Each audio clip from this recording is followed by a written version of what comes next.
Hello, everybody. Welcome back. And I am very honoured to be sat with Eddie Crouch. How are you, Eddie? Well, I'm sitting in my hallway lounge type area in my house in Birmingham. One of the days where I'm not in clinical practice, I'm working from home. Had a few meetings this morning. I got a few more meetings this afternoon, and then hopefully get out in the sunshine for an hour or so. Yeah, I think it's the last bit of it, isn't it, today? And then we're in for quite a lot of soaking after that. Yeah. I think hopefully I'll get out before the thunderstorms. Yeah, absolutely. So many congratulations, Eddie, being in the top 50. How, did you know about it? Did you know that you were going to be up there this time? No, I mean, the logic to the 50, I've never really understood. I've been in the top 50 for quite a lot of years, actually, since I challenged the Department of Health with a judicial review back in 2007. Actually became #1 on the hit parade in that year. Well done. Well done. Thankfully not a one-hit wonder, but I never reached the dizzy heights of #1 again. Well, I think what you're doing is absolutely amazing. And today, this interview is really just to find out about your driving forces, Eddie. What gets you out of bed in the morning, what keeps you moving forwards and genuinely wanting to make a positive change in our industry. So, what is it? What gets you out of bed in the morning? Well, I feel frustrated like many people in the industry, and that frustration drives a will and a want and an effort to actually make change. I work in practice still a couple of days a week, get feedback from patients, I get feedback from colleagues. I attend many meetings where people, vent their frustration perhaps at what the BDA isn't doing. What gets me out of bed in the morning really is the will to try and change things for the better. And that's always been my motive, really. Back in 2006, when the new contract was introduced, not so new now, it was the thing that spurred me on to get so angry that I actually took a judicial review against my PCT on a contract term and about termination, and eventually saw that through to the High Court with the support of many, many colleagues. And it was that support that's kept me going, really. And even, what I'm doing today, I wouldn't be able to do without the support of either my practices where I work, the teams around me, the staff at the BDA, the staff at my local dental committee. All of these people help me on a daily basis to be there doing things for the profession. And I really have great thanks and respect for them as well. Oh, amazing. So, Eddie, we all face our challenges, particularly at the moment. But what are the challenges that you've faced more recently that, you've learned from, that you can relay to our audience to help to boost them and help them overcome their current challenges? Well, I mean, I've just been so proud, really, of the dental teams, the way they've actually stepped up to the challenges. We've been open now face to face for just over a year again. In many practices, obviously, the UDCs were working during the lockdown, but the way that we've actually stepped up to the challenges of adapting to the standard operating procedures and the PPE, those are things that I'm incredibly proud of. What's challenging? Those things are continuing to be challenging. I think the profession is looking for a roadmap out of this. We are looking for a way forward so that we can actually see more patients. And, I don't know about others, but, in our own practice, we had very receptive, very thankful patients when we reopened. Their patience is wearing thin now. They want it to be back to normal. They can't understand why other industries, like they can go into their pubs and restaurants, but they're still struggling to get access to an NHS dentist or any dentist. They don't understand that. And hence the reason why last week, obviously, I wrote to the 4 CDOs requesting that we have a review of what we're doing on a daily basis as teams, so that there is a roadmap there that can at least give some encouragement to us as dental professionals, on how we will be able to come out of this. Obviously, the announcements this week from the Prime Minister on the delay of the relaxation of issues is worrying, and the spike in the Delta variant is also worrying. But I think we're going to have to learn to live with this. But I'm not sure how many of my colleagues can live with the current levels of PPE. We hear anecdotally many colleagues thinking about, quitting early, thinking of a change of career. Many dental team members are thinking, this is not what I signed up for.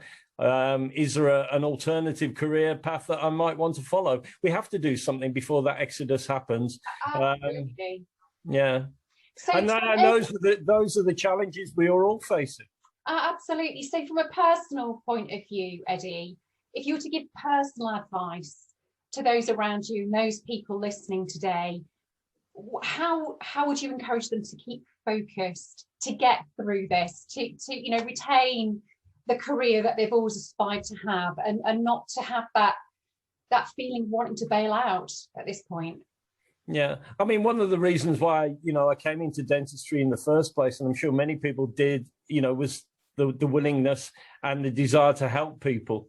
And there is nothing more satisfying than having a patient who has had terrible oral health problems or pain and getting them out of trouble. And, colleagues are doing that on a daily basis up and down the country, and they should be very proud of the work that we do as health professionals to actually help patients on a daily basis. And you need to keep that as the focus, really. Despite all the challenges, we have maintained or managed to see as many patients as been safe for practices, and within secondary care, many of my colleagues facing exactly the same things, the same challenges. Must be incredibly frustrating for everyone. But to keep that focus that really what we are doing is a very, very vital, important job. We saw that when we were closed for that period of time. We saw the outcry from patients on, what the world looked like without dentistry. And, we are important people. We must remember that. And hopefully, eventually, we will be rewarded for that. Absolutely. I totally agree with you, Eddie. I think the profession has done an incredible job, and it has taken a huge amount of energy and resolve just to keep swimming upstream, because that's how it's felt, hasn't it? And I think you're absolutely right about, keeping focused on making a difference, because we absolutely can. You see all the media about children's oral health and how that's been impacted on. It's crippling, isn't it, to see that and the knock-on effect of all of this. So yeah, I think keeping focused on the job in hand and making a difference is fantastic advice. Yeah, I mean, I think if we really draw some positives out of what's happened, dentistry has become really quite high profile now on the political agenda, on NHS England's agenda, across the UK. Actually, all of the authorities. I mean, I saw a letter to my Scottish colleagues that's coming out in the next few days about the emphasis that's been put on by the new administration in Scotland for dentistry. Dentistry now is at the forefront of people's minds, and we must keep it there, because we need to make significant changes within dentistry, within regulation, with everything that is involved with dentistry, to make life far better, to encourage people to want to stay in the profession, providing that care for patients. Absolutely, Eddie. And what do you think is an individual practices and individual, dental care professionals we can do to help keep our profile there and, visible? Well, I think communication with the people who have the authority to make change, and that is either at a local level within your health board or primary care trust, or within the new structures that are being formed with the ICSs that are being developed, or regular communication with your MPs about the frustrations you're having, perhaps some of the suggestions, try and be helpful, those sort of things. I understand that many MPs at the moment are getting mailboxes full of emails from patients frustrated by the issue.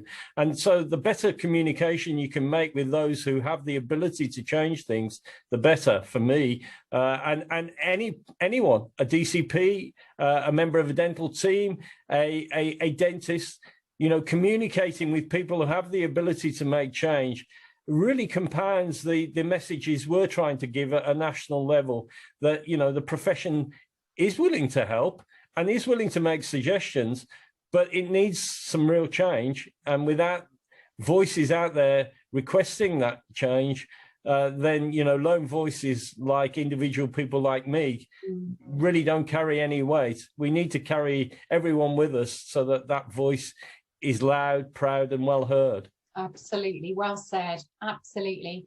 So, Eddie, you know, if I could put you in a time machine and move you 10 years forward, where do you see yourself, and, you know, potentially, how would you like to see dentistry looking at that point? Oh gosh, in 10 years' time, you know, I'm hoping that I'm actually spending far more time with my grandchildren. You know, I'm 61 years of age now. I mean, I know colleagues do carry on, and I've got plenty of colleagues actually who are still practicing dentistry into their 70s. You know, I can't see, sadly, myself being one of those. I've enjoyed my career. I qualified back in 1984.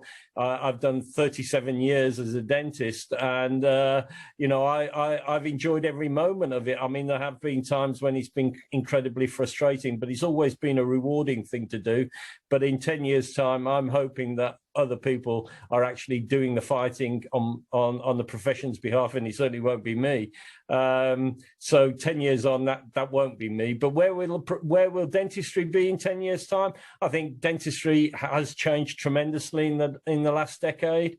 It's hard to predict. There are massive technological changes that are happening on a daily basis, and who can predict where we're going to be in 10 years' time? But I would hope that there was still an element of provision for people who find it incredibly difficult to access dental care, and there is a service there for them, whether it's the NHS or any other service, because that health inequalities that we touched upon earlier in the chat will still be there, and whatever prevention that we can do is going to take quite a long time to have a benefit.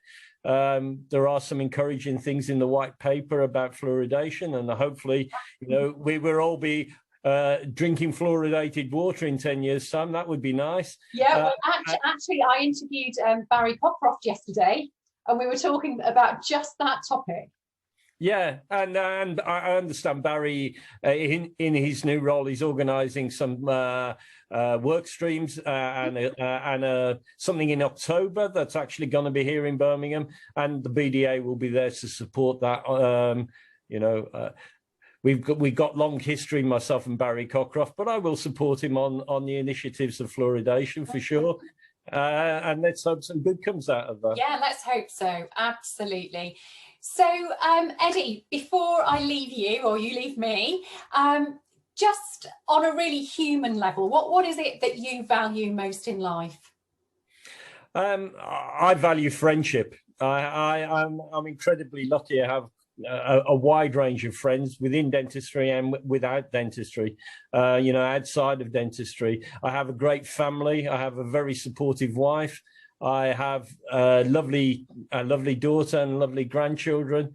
I look forward to every day spending with them as well when I can.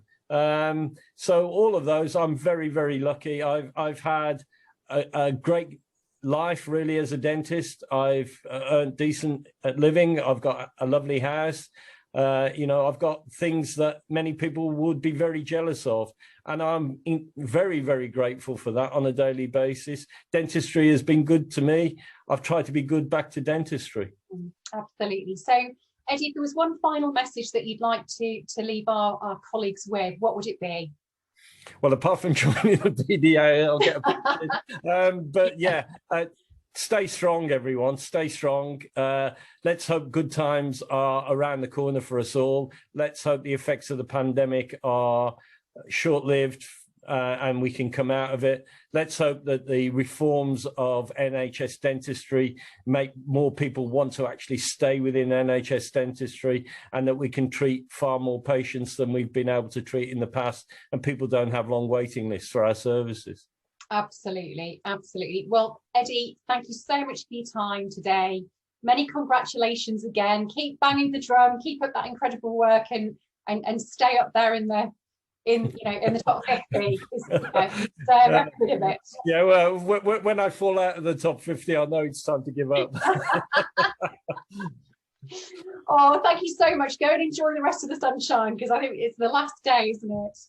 Thank you very much. All right. Thank you so much, Eddie. Take care. Bye-bye. Bye.